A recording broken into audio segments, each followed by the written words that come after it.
Good morning. It's Wednesday. I've got a bug in my face. And today is yet another cool day where we're literally out in the field, this time in Kern County, with Lindsey Mebane from Tasteful Selections. And she's going to be talking all about their amazing potato production and value-added Tasteful Selection product that you can find also in grocery stores. She's a food safety specialist, so we're going to be talking about that really cool job that she has and great opportunities in food safety in agriculture. So we're going to start, because potatoes are the subject of the day, we're going to start with a question of, what is your favorite way to eat potatoes? So I'm Mary Kimball. I'm Executive Director of the Center for Land-Based Learning, and I'm in Woodland. And I have to admit that I think my favorite way to eat potatoes is I like to chop them up, not too small, but like pretty big, kind of bigger chunks, roast them in the oven with olive oil and a little rosemary and some sea salt. That's probably my favorite, but I like lots of other ways of eating potatoes too, but that's just my favorite. All right. Good morning, everybody. I'm Dana Baker, coming to you from Red Bluff, and I'm the Tehama County Farms Leadership Coordinator. And I'm super excited to have Lindsey on, as we were college colleagues together. But my favorite way to eat potatoes is mashed. I could eat mashed potatoes for breakfast, lunch, and dinner, cold, hot, it doesn't matter. But I love potatoes and I like them other ways too. But mashed are by far my favorite. Yeah. Yay! So does your daughter. So does Emmy. Joseph, what about you? Good morning. My name is Joseph Montoya. I'm the Farms Leadership Coordinator for the Sacramento Valley. And honestly, I've got to double down with Dana. It's mashed, like it's up here. Call me weird. I do like scalloped potatoes. Hash browns are super fantastic. A baked potato is excellent. Potato chips, but mashed potatoes, literally just a mountain. Faces there. Just a mountain with, with the gravy. That's a whole meal for me. I could eat just that. Love it. Mashed potatoes. Mashed. It's mashed times 2. Okay. Katie, what about you? Are you going to go a different route? Yeah, my name's Katie Wortman. I am the Central Valley Farms Leadership Coordinator, coming to you from Fresno. Yes, yes. Any way a potato can be eaten. I am a savory, over the desserts. So if I have a chip, a French fry, baked potato, mashed, any way, I love potatoes. So you're not answering the question. I can't. They're all near and dear to my heart. And food is food is food. I like it all. It is true. Potatoes are multidimensional. Okay, Romy. Good morning. My name is Romy Wattenberger. I'm the Kern County Farms Coordinator here in Bakersfield. And my favorite way is probably the bite-sized potatoes. Put them on the barbecue and let them grill up. Seasoning and put some sour cream on them. It's the best way to eat them. So, but of course, like everybody else, I love potatoes in any way. But that's probably one of my favorites. That sounds good. I haven't done them over the barbecue. Might have to try that. Awesome. Okay, let's eat. Good morning. I'm Letty Hernandez, and I run the Farms program in Monterey and Santa Cruz County. I like a good twice baked potato. A little bit of cheese on it too. Not bad. We used to do those growing up, and you're right. Those were probably my favorite. Growing up, like my favorite dinner for sure. Like Joseph, the whole dinner. Twice baked potato with lots on top.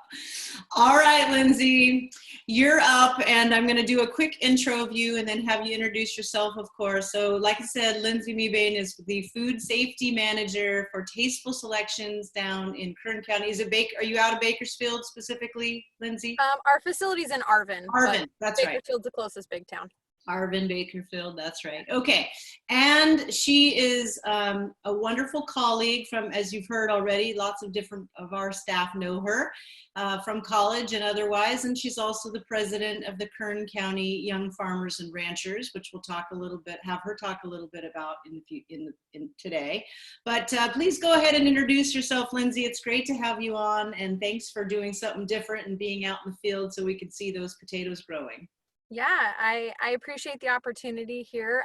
So like Mary said, my name is Lindsey and I'm the food safety manager for Tasteful Selections. So we are a grower, packer, and shipper of bite-sized potatoes. Mm-hmm. So we own the process from start to finish. So I'm actually at one of our potato fields right now. We grow in 3 different states year round. So that's really different from other potato operations. Most people are seasonal. So here in Bakersfield, you can really only grow potatoes in the fall and the spring. If you're familiar at all with the Central Valley, it is way too hot in this valley during the summer. And surprisingly, it's too cold in the winter. So most potato operations only can do 2 seasons. The way that we can grow year round is we move. So we grow, for example, right now we are harvesting our spring crop here in Bakersfield.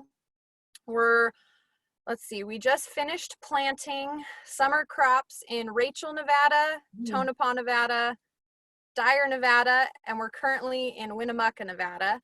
Then after that, we'll move to Stockton, California. And that's all a summer crop. And then in the fall, we move back to Bakersfield for a second round, as well as we head south to the desert. So we go to Blythe, California, near the Colorado River, Arizona border. And then we'll jump across the river into Parker, Arizona, where we grow. And then in the wintertime, we go to Brawley, California, which is down near the Mexican border in the Imperial Valley. So that makes us really unique because we always have a fresh supply of product. I think last year we did the math. We were harvesting 345 days out of the year.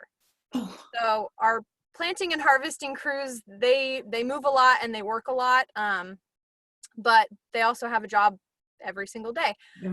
So yes. That makes us very unique. We only have 1 packing facility, so everything from all those locations I just mentioned comes to one place, which is here in Arvin, technically is our address. We have a pretty new building. It was built in 2015 was when we had our grand opening there. And it's, when it first was built, it was about 150,000 square feet. And I think now I think we might be almost to 500,000 square feet. So we're in phase 4 expansion, which is really exciting. I think we've been under construction ever since we moved there. Sounds like it. Yeah, as soon as we moved, we kind of ran out of space, so they keep adding on. So phase 4 is supposed to be done. There's been a few setbacks with this whole COVID-19 stuff, but we're hoping to be into the new expansion in the next couple months. And we ship to all 50 states. We technically do go international. We cross into Canada. So that is technically considered international. Yeah. And yeah, we're in thousands of retail stores across the US. And so yeah. we'll show that in a little bit, but okay. I want to go back and yes. make sure you introduce yourself. Oh, yes. Point of like your background and where you're from and how you got into this business in general and food safety. Like what interested you about food safety? Yeah. So I grew up on a commercial cow-calf operation in a very small town called Pine Valley, California, which is 50 miles east of San Diego, and our ranch is about 10 miles north of the Mexican border. Okay. Very small town. I think there were about 1,500 people. We had no neighbors. I think our only neighbor was the high school, which was surrounded by my family's cattle ranch. So that was fun in the springtime with the city kids coming to play sports at our baseball fields. They didn't know out there. Cows were. Yeah, it was really, yeah. You hit a home run and it lands in front of a bowl. Yeah, the softball fields, you could hit a home run into our fields, which was kind of fun. Yeah. So I'm a 5th generation cattle rancher. So our ranch has been around for over 100 years. We grew up with cattle and hay. I only have 1 sibling and it's a sister. So my dad always expected us to be out there with the boys, fixing fence, working on windmills, making sure cattle were fed. I went through the 4-H and FFA programs, both I mean, I was in 4-H as soon as you could be, and FFA as soon as you could be too. I showed basically every large animal except a goat, mostly cattle and hogs. Showed sheep for a couple years. I know, sorry, Romy, we didn't show goats. Sorry, Romy. Yeah, I showed sheep for a couple years, but then I wanted to show dairy cattle, and my dad said, well, I hate sheep, so I'll let you show dairy cattle if you stop showing sheep. So I did. And then I was very active in FFA. My mom was my ag teacher. I was on judging teams, speaking contests. We showed a couple fairs, went to many leadership conferences. And then I ended up at Cal Poly San Luis Obispo, where I met Dana. And I majored in agricultural systems management, which is a part of the ag engineering department. So that major is really half engineering, half business. I also minored in ag business and got a concentration in livestock production, which has nothing to do with what I currently do for work. But with the ag systems management degree, it's very broad. If you look at the graduates out of that program, they're all over the place in the industry. And when I was in college at the time, trying to find a job in the industry outside of college was really tough at the time. The market was really tight. It was not uncommon that you would be in an interview sitting right next to your friend or your roommate. So it was a struggle to find a job. I always envisioned myself being in the livestock industry, but at the time there just was nothing for me unless I wanted to go to the Midwest, and that I like the West Coast. I like California, Oregon, Idaho, those areas. So I didn't want to go too far. So I actually found my job on a website called agcareers.com. And Tasteful Selections had a job posted for, I think technically it was called a quality assurance and quality control specialist. I had zero background in potatoes. I did not have a food science degree. I mean, I raised cattle and hay. So the job was interesting to me. It was production ag. I'd been to Bakersfield before. I knew it was hot.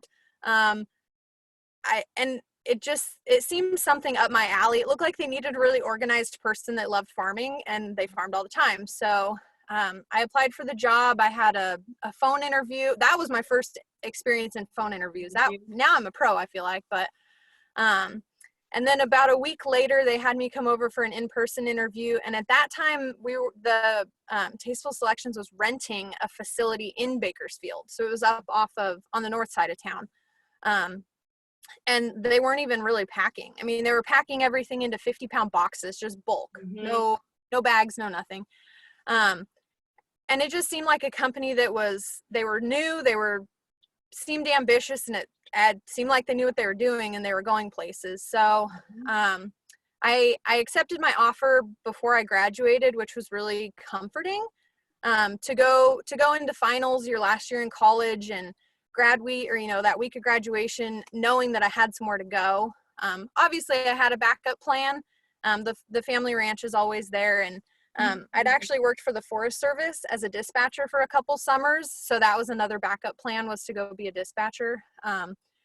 But about 10 days after graduation, I up and moved to Bakersfield, which was a big change. Coming from a very small town, like I said, there were 1,500 people, and we lived outside of town, so we never saw people. And then you go to San Luis Obispo, which to me was huge. A lot of people like, oh, San Luis is small. There's only like 50-something thousand of them. That was a big change. There's all kinds of grocery stores. Yeah. And then I moved to Bakersfield, and gosh, I think there's 500,000 people here, if not more. So it was a big change. But yeah, I started my job 10 days after graduation. I loaded all my belongings into our stock trailer, and here I was. When I started at Tasteful Selections, I did their quality control, so making sure the right potatoes were in the bags. Also the food safety, making sure what potatoes were going in the bag were good to eat. And when I started at Tasteful Selections, there were maybe 10 people on the Tasteful Selections payroll, along with maybe 50 people that were through like a contract laborer. Now we have, I think we hit the 100 people mark on the Tasteful Selections payroll. And I would say between our farms and our facilities, we probably have 700 plus employees. this is a big year for Tasteful Selections. It's not only Tasteful Selections' 10-year anniversary, but there's a couple of us that are celebrating that as well. I keep getting told that I'm an outlier millennial. I guess I'm a millennial. Most millennials you have to embrace millennial. Most millennials, they say don't keep jobs too long, but next month I will celebrate 10 years here. Yeah, thank you. Yeah, that is pretty impressive. I don't know many either. Yeah, there's one other employee if you were part of like a startup, which is kind of what you are, you know, they call you like employee 2 or employee 5 or whatever. So you're kind of in that. Yeah, and it was really, it was interesting when we started.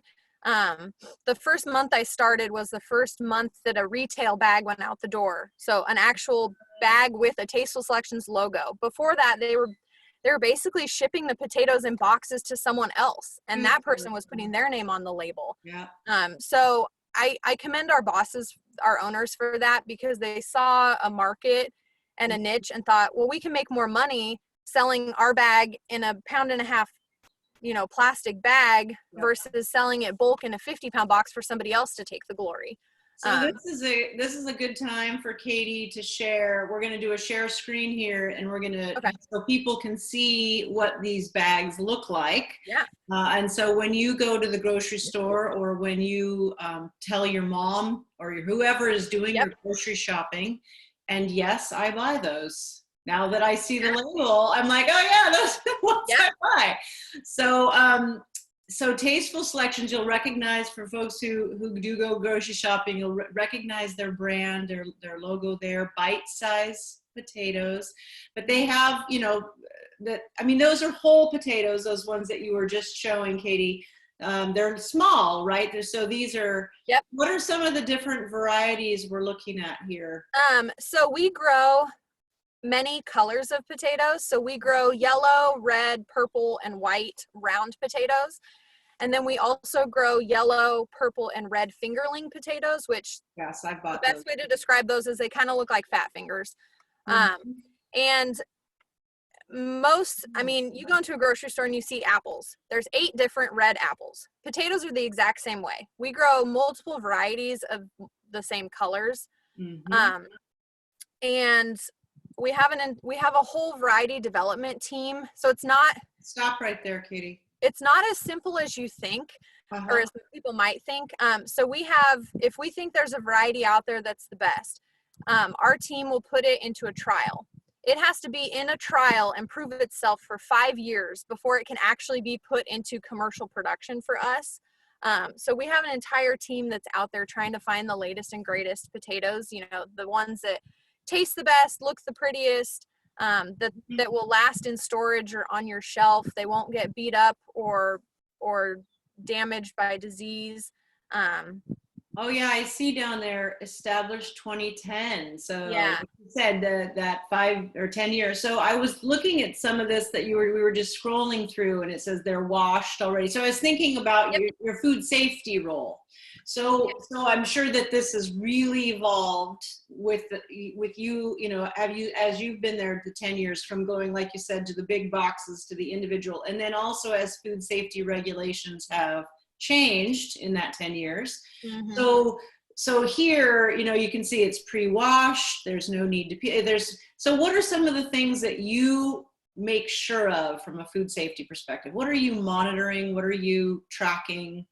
So I do food safety for our farm and our packing house. So on the farm, it's a lot of paperwork and monitoring. So in the field, we want to make sure that the employees have the bathrooms that they need, and that they're washing their hands, and that the restrooms are sitting in a place where if someone hit one and knocked it over, it's not going to go into our field and contaminate everything. We have to keep track of cleaning logs. So making sure that the equipment is cleaned every time it moves fields. So if there is a disease in the field, we want to make sure that we don't spread that to another field. So we keep track of a lot of cleaning logs. We have to monitor what's around us. So it's not just your specific field, it's what's across from you, what's next to you, what's behind you, you know, making sure that there's not if there's a dairy right next to you, that they understand that we're growing food, and let's, work together to make sure that you're not dumping manure piles in our field or, anything like that. We also have to monitor water quality. So making sure that the water we're using to grow the potatoes is safe.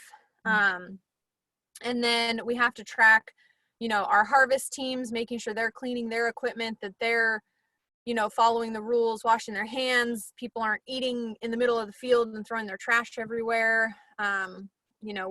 We get to monitor all the hobby farms, as they call them in the auditing world. So the neighbor that has one cow in their backyard, that gets us a down score on an audit. And then at the facility, it's similar. So making sure that people are washing their hands, they're wearing their gloves, their hairnets, keeping track of all the cleaning records, that everything's cleaned at the right frequencies. We test the water at the facility as well. Making sure that, things as simple as the quality control team, when they check potatoes, they have to cut the potatoes. Right. Well, what happens if that knife goes missing? So we have to make sure everybody's accounting for their stuff, and things aren't ending up in bags, because obviously someone would probably see if there was a knife in their bag of potatoes, but consumers don't like to see that. They want to see pretty potatoes and only potatoes in the bag. So making sure that what goes into the bag is the safest, cleanest product that they can have. At Tasteful Selections, we do triple wash the potatoes. So when we harvest, I guess I could back up a little bit. Potatoes are grown underground.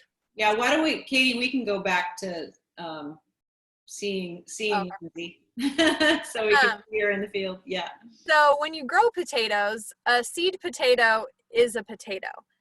So if you have a potato that's sprouting, you can put that in the ground and more potatoes will grow. So we plant all of our potatoes by machine, and then our growing cycle from start to finish is only 90 days. And the reason it's only 90 days is because we want small potatoes. Little potatoes, yeah. Our potatoes that we sell range anywhere from the size of a marble to a baseball. So it's very small scale. If you wanted them to be bigger, you just let them grow longer. A lot of the bigger growers, I think they go about 120 days.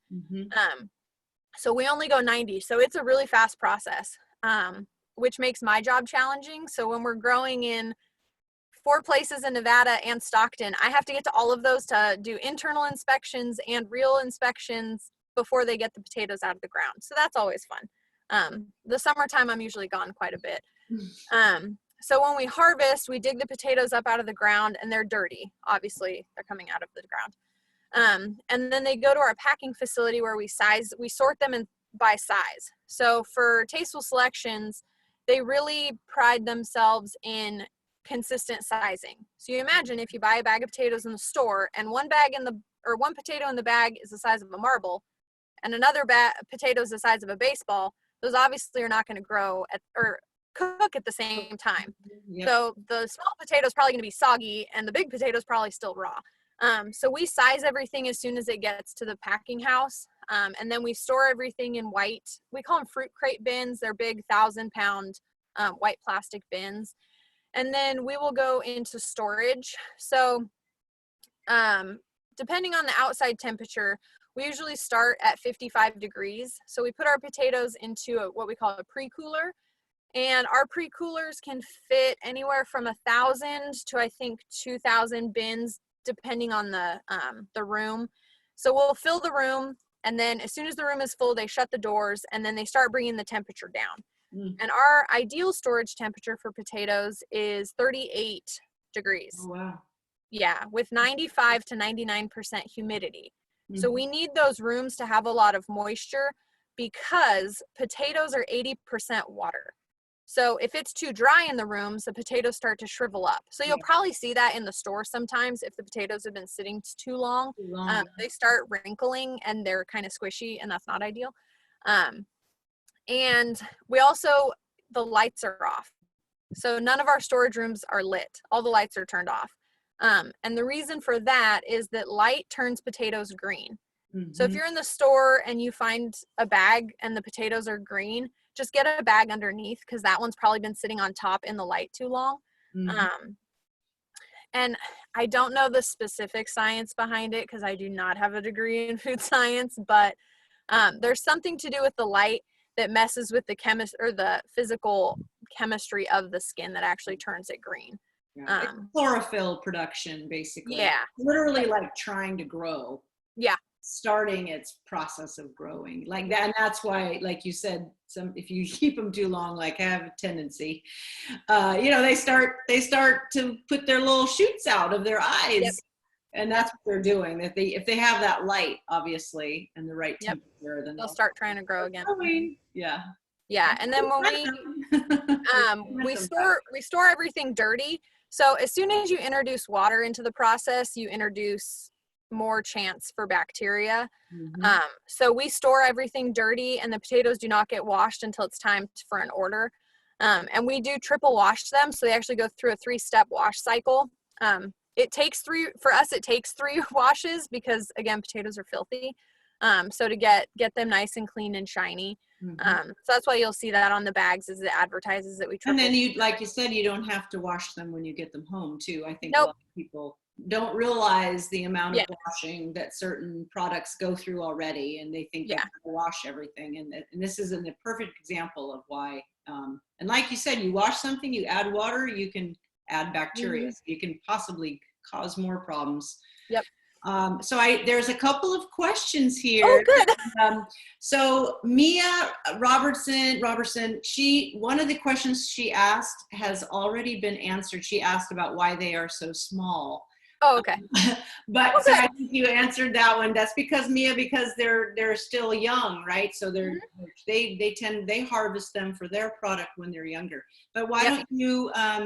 She had another question. No, Shiva. Sorry. Shiva has some 2 questions.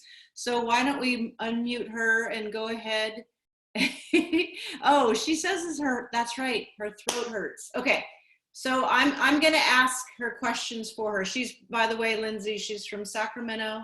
Okay. She's at Sacramento High School, and they have a school garden there. So they've been learning a lot over the years about farming and about gardening.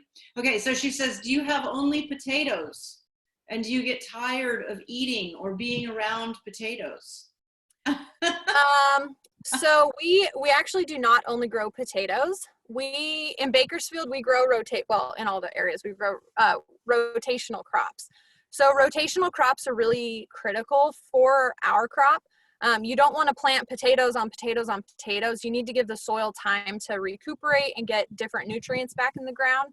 So in Bakersfield, we typically rotate with carrots, garlic, onions, or watermelons.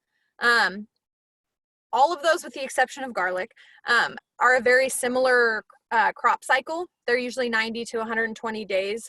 The garlic is not. It's like a 10-month crop, I think. Mm-hmm. But they're all very similar as they're tuber type or root crops.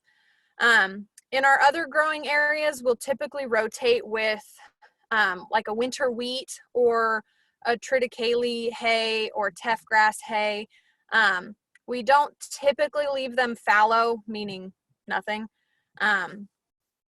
But in Bakersfield, it's easier to manage because we're here year round to see those. And then I can't remember what was her. She asked if you get tired of potatoes. Oh, no.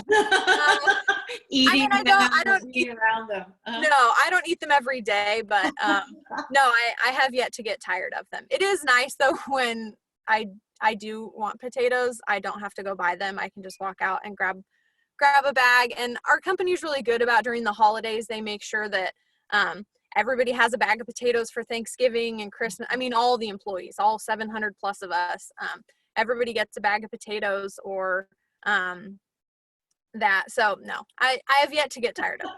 Well, there's so many ways to eat them. You can do so much with them. You really never get tired of them. Well, and I was looking at in the website that Katie was sharing. So there is a lot of different products there, and mm-hmm. and I haven't seen most of those.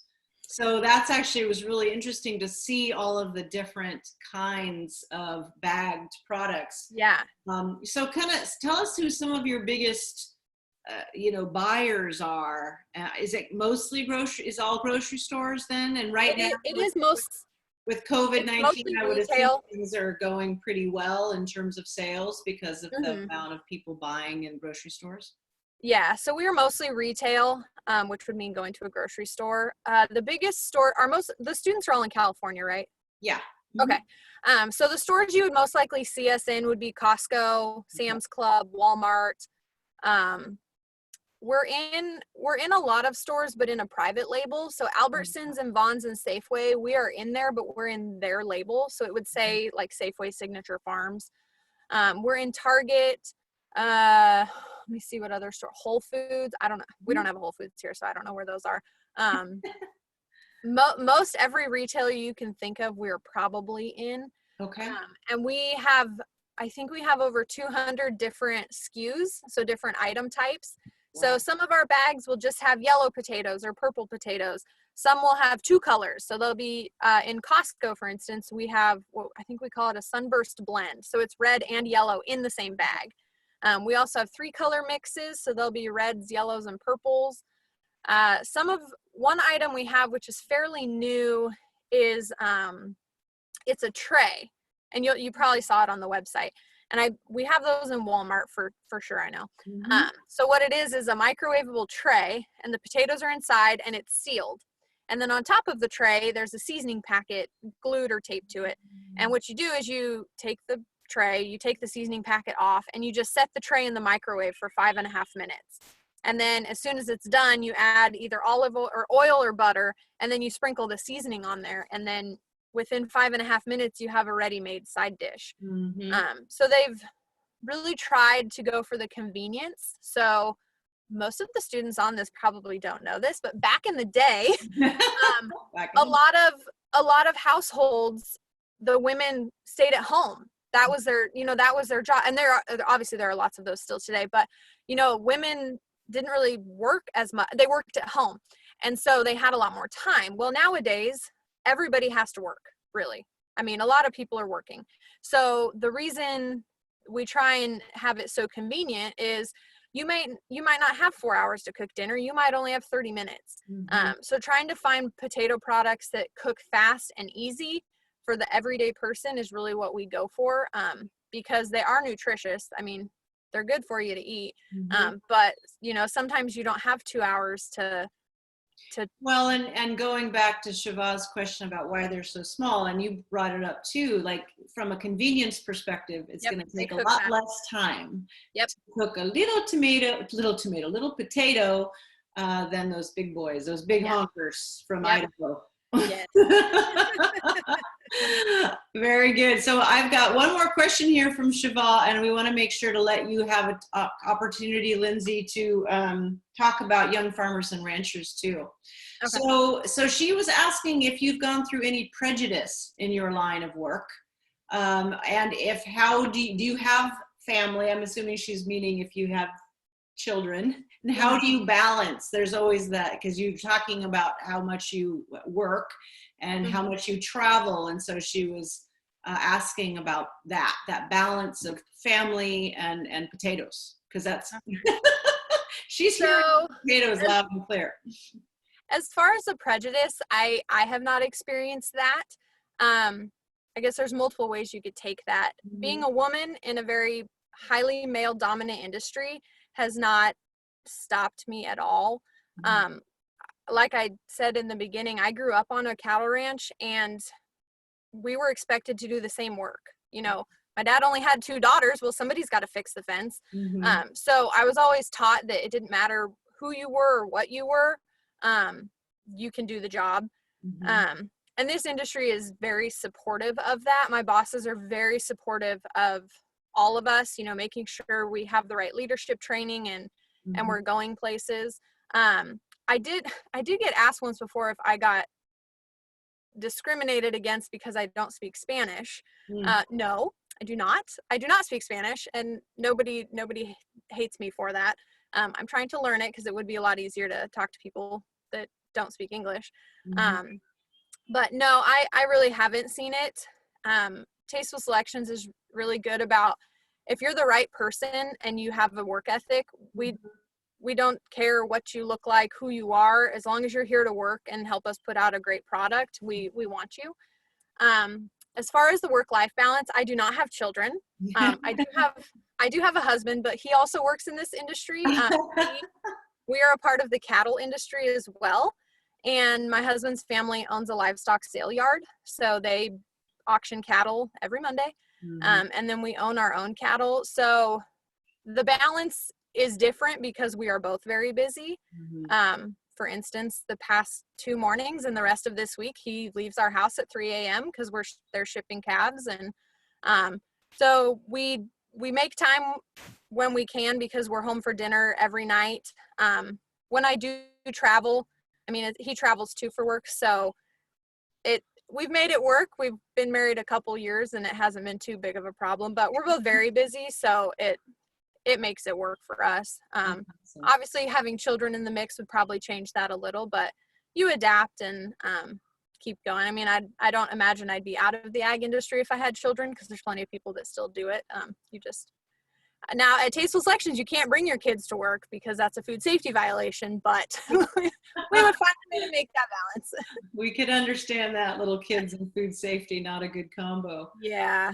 So we'll finish off, Lindsey, by having you talk a little bit about the organization, Young Farmers and Ranchers, and how people can get involved in that in their own communities. Yeah, so the Young Farmers and Ranchers is a branch of the Farm Bureau. So I think every state has a Farm Bureau, or most of them have a Farm Bureau organization. And then we have local chapters. So where I live is Kern County. So we have a Farm Bureau here in Kern County. I actually sit on the board for that Farm Bureau as well as the Young Farmers and Ranchers group. And the Young Farmers and Ranchers is targeted for people involved or interested in the ag industry that are between the ages of 18 to 35. So in my opinion, the goal is kind of, if you're involved in the ag industry, younger, you're probably in 4-H or FFA, and then you come into college and by then you're probably 18. Yeah, I think most of them are 18. Yes. And that's kind of a gateway program. And the state of California is broken up into 21 districts, and every single one of those districts has 1 to 2 chapters within it. So for instance, the district that I'm a part of is District 5, which is Kings County and Kern County. Kern County has a chapter, Kings does not. But we have chapter meetings. It's a really good way to network. A lot of kids are involved in it during college. Where I went to school in San Luis Obispo, they had a Young Farmers and Ranchers group. I actually never went to the meetings though, because I was involved in a different group, which was tractor pull. Dana would know all about that. Oh yeah. Because her husband was very involved in it. So I actually didn't get involved in Young Farmers and Ranchers until after college. And when I moved to Bakersfield, I didn't know anybody. I had no family here. The only friends I had were kids that had also moved here too. And so once another friend came over, he said, let's start going to these meetings. They have monthly meetings and they go on tours and have guest speakers, and it'd probably be a really good way to network. So we started going to meetings and just got involved, and it's a great networking opportunity. You meet a lot of people your age and above that are just like killing it in this industry, and they have so many connections. If you're trying to find a new job, like we have guest speakers that are recruiters that'll help you find a job, or friends in the industry. Like, I mean, yes, we're in potatoes, but there might be someone that needs something from a potato farmer. So I think it's a great way to network and meet people. I did the same. I did it after college as well. I moved back to Yolo County, and it was super fun to be a part of that younger group. Lots of social stuff too, but like you said, a lot of networking and connections that kind of keep you in that loop, and it's where new opportunities are. Yeah, and there's a lot of leadership opportunities. The state of California has a leadership conference. It was actually the weekend right before all of this coronavirus stuff happened. And there's conferences on the national level. Besides being in Kern County, I am on the state committee. So I'm the District 5 representative. So I represent Kings and Kern counties. And I'm also the first vice chair of the state committee. So essentially, if they like me enough, next year I would potentially be the chair of the state of California's YFNR. And you meet so many people at that level all over the state. It's kind of crazy, all the connections you make. And it's kind of fun to go to the national conferences and stuff because people hear you're from California, and you either get the, oh, I'm sorry, or the, how do you do it? Because California has so many more regulations than anybody else. So usually we tell people, well, this is how we do it, and it's probably coming for you next. Yeah, we're leading it, so you're gonna have to get ready.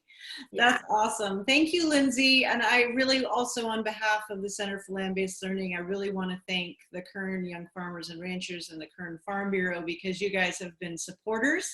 Oh, absolutely. Of the program from a funding perspective to ensure that we continue to run these programs, as well as with those connections like you're talking about. And we couldn't do it without you and without the farm bureaus and young farmers and ranchers. So thank you so much. Yeah, I think you guys have a great program here. We see a lot of kids come through for tours or I mean, we interviewed kids last week for scholarships for Farm Bureau, and they had the Farms Leadership Program on there, and it's really great to see. And I think it really opens people's eyes to what we have and things they might not get to see otherwise. So I think you guys are doing a great job. Thank you so much, Lindsey. We'll let you go. We know you have a lot to do, and we really appreciate you being out in the field. Yeah, and if any of the kids have any more questions, you guys have my email. You're more than welcome to email me if they have any follow-up questions or anything like that. Food safety internship. Yeah, there's always potential for that. Sounds like you need some help. Like interns. All righty. Thank you so much again, Lindsey. Thank you. Bye. Take care. Bye-bye. Thanks, Lindsey. Bye.